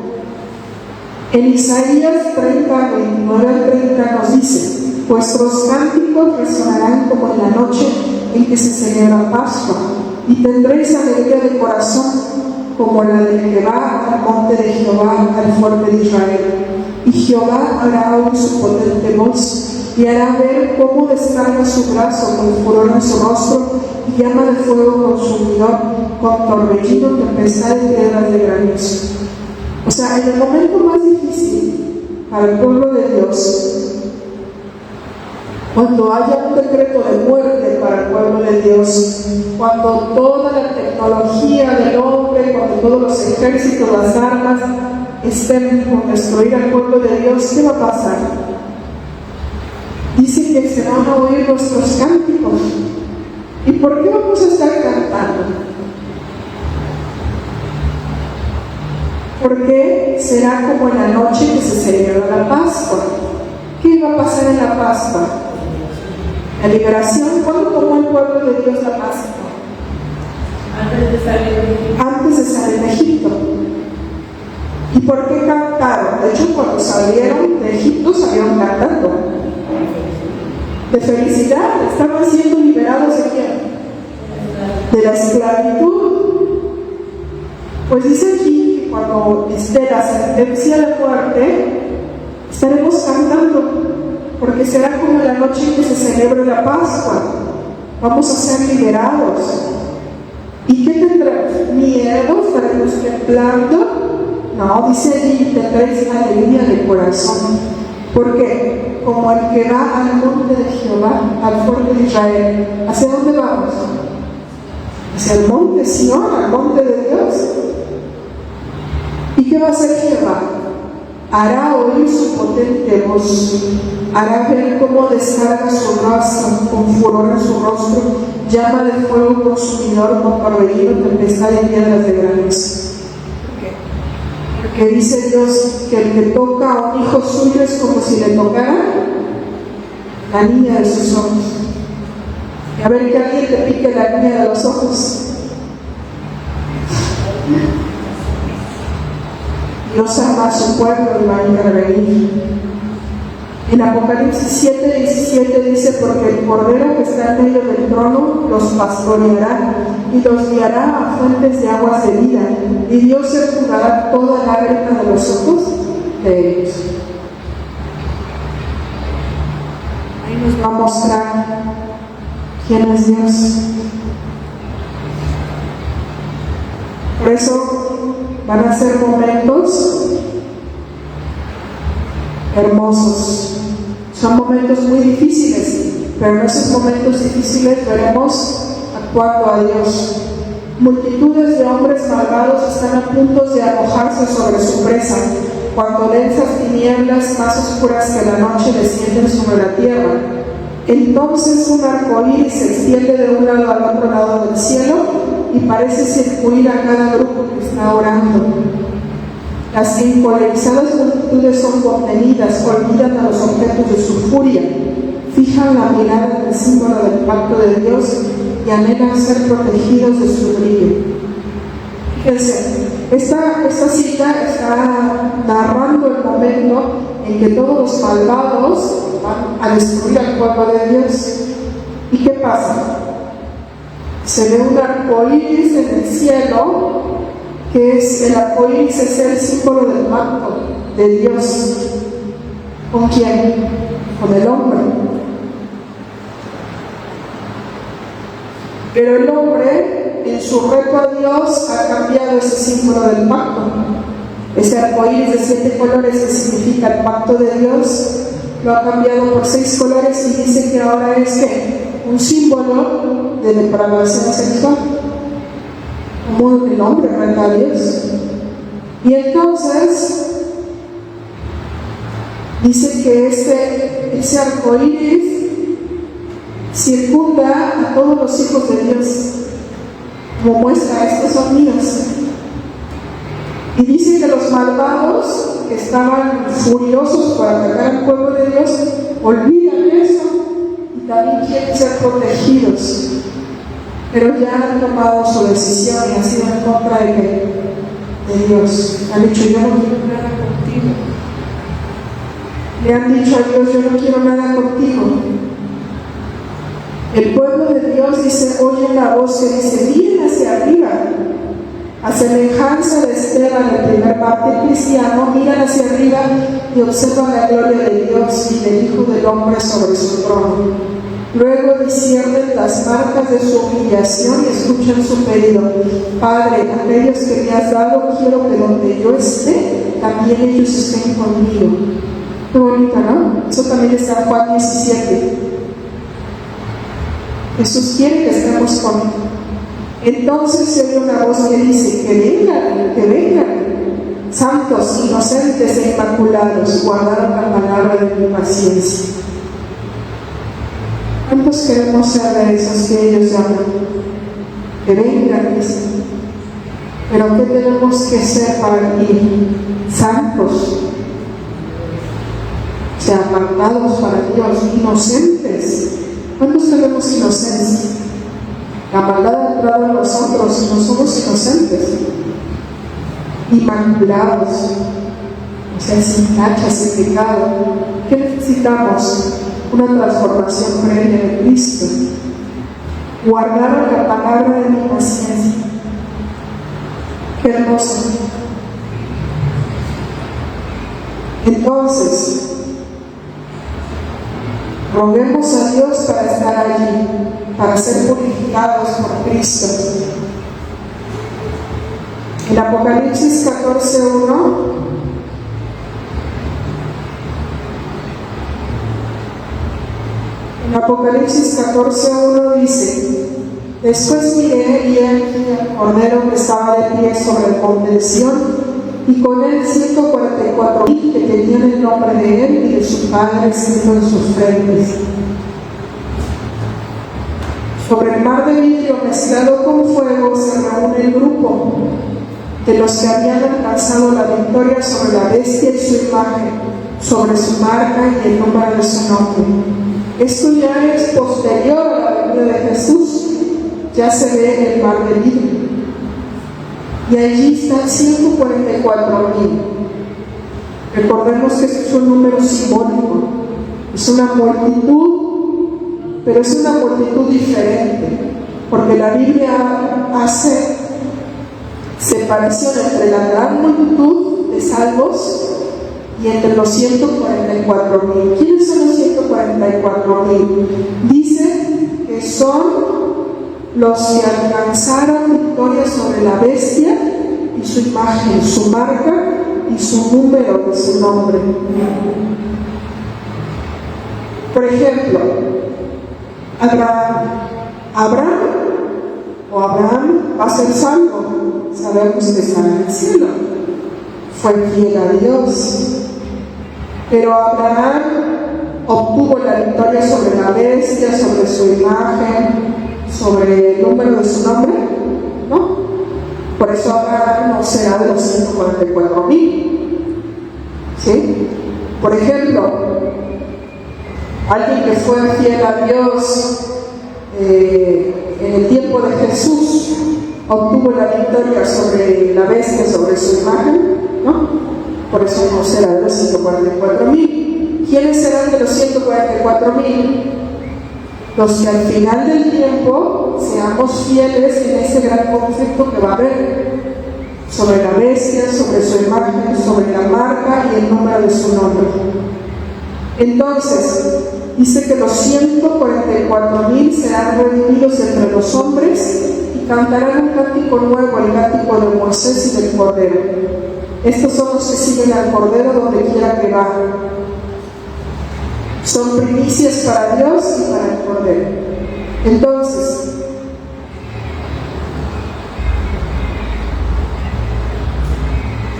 dice aquí también que pasaron por un tiempo de angustia, tal como no lo hubo desde que existiera la humanidad.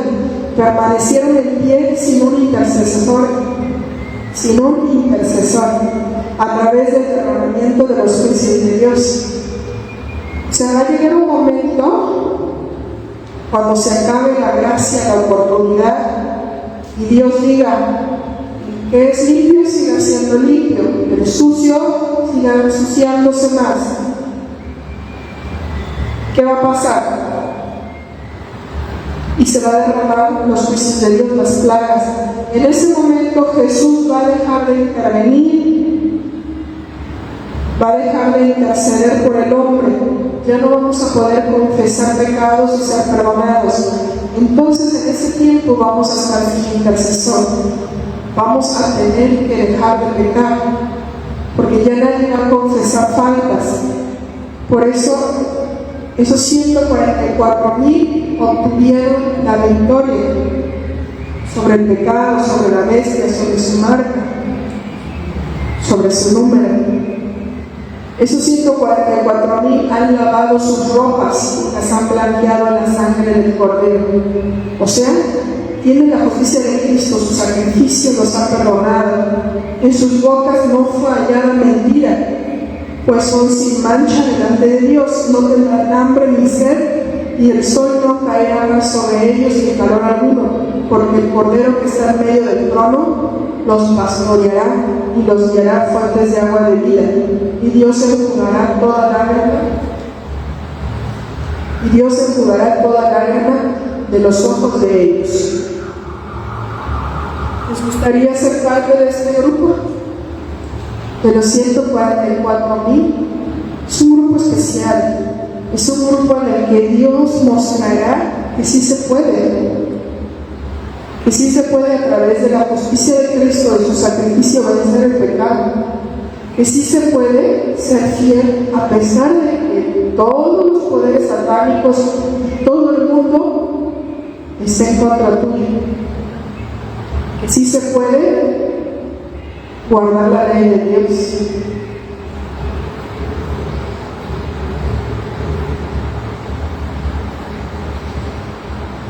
Hermanos, estamos viviendo un tiempo muy difícil y la profecía dice que será aún más difícil, pero en ese tiempo no estaremos solos. Dios se manifestará de una manera especial. Hay una cita de la hermana White también donde dice que Satanás destruye las mieses casi maduras, y a ellos sigue la hambruna, la angustia, propaga por el aire emanaciones nefríticas y miles de seres perecen en la pestilencia. Y dice que estas plagas irán merodeando más y más y se harán cada vez más y más desastrosas. Fíjense bien que no dice que sea natural, tampoco dice que sea de Dios, dice que es Satanás quien hace eso. ¿Y a través de quién lo hace? De sus demonios y de sus agentes humanos, que son las organizaciones supuestamente encargadas de la salud, del cuidado de la tierra, del medio ambiente. Estas plagas irán merodeando y dice que la destrucción caerá sobre hombres y animales. En Isaías 24, 4-5 nos dice: la tierra se pone de luto y se marchita, desfallece la gente encumbrada de la tierra es profanada bajo sus habitantes. ¿Por qué? Dice que porque traspasaron la ley, cambiaron el estatuto y quebrantaron el pacto eterno. También dice que Satanás se hace pasar ante los hijos de los hombres como un gran médico que puede curar todas sus enfermedades, pero Satanás produce enfermedades y desastres al punto que ciudades enteras populosas son reducidas a ruinas y desolación. Ahora mismo está obrando. Satanás ejerce su poder en todos los lugares y bajo 1000 formas.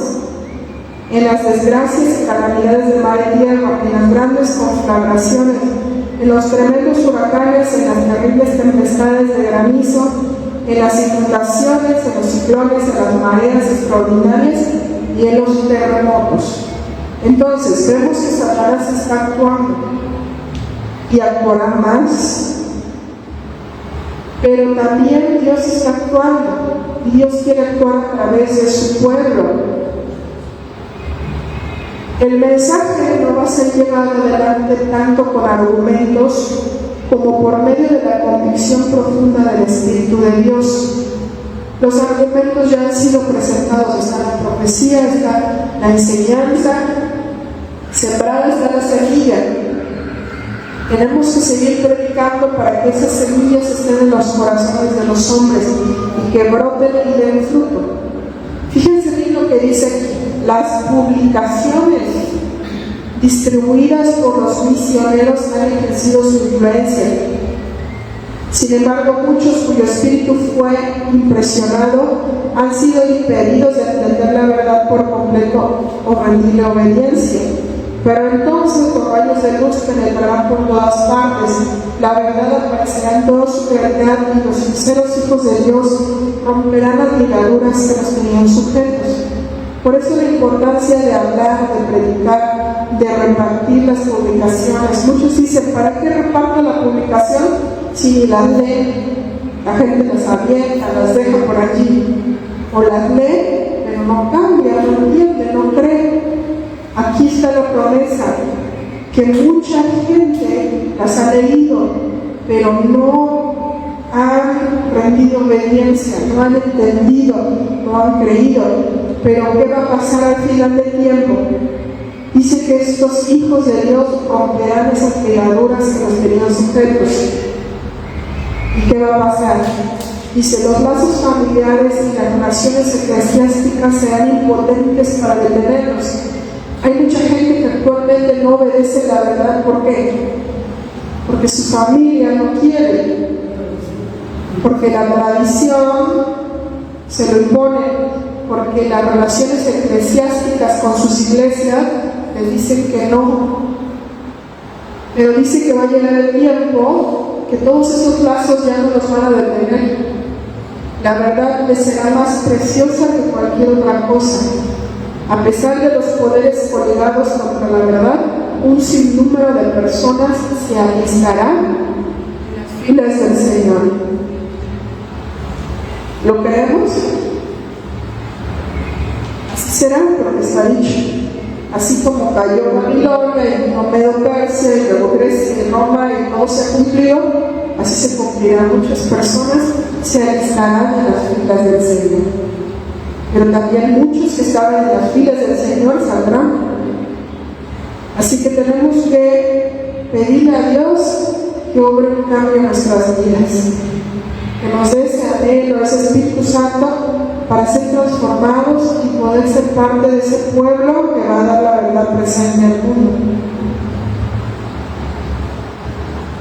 Empezamos la lección diciendo que teníamos que velar, que teníamos que ser sobrios. No podemos beber del vino de Babilonia, porque si bebemos del vino de Babilonia no vamos a estar sobrios.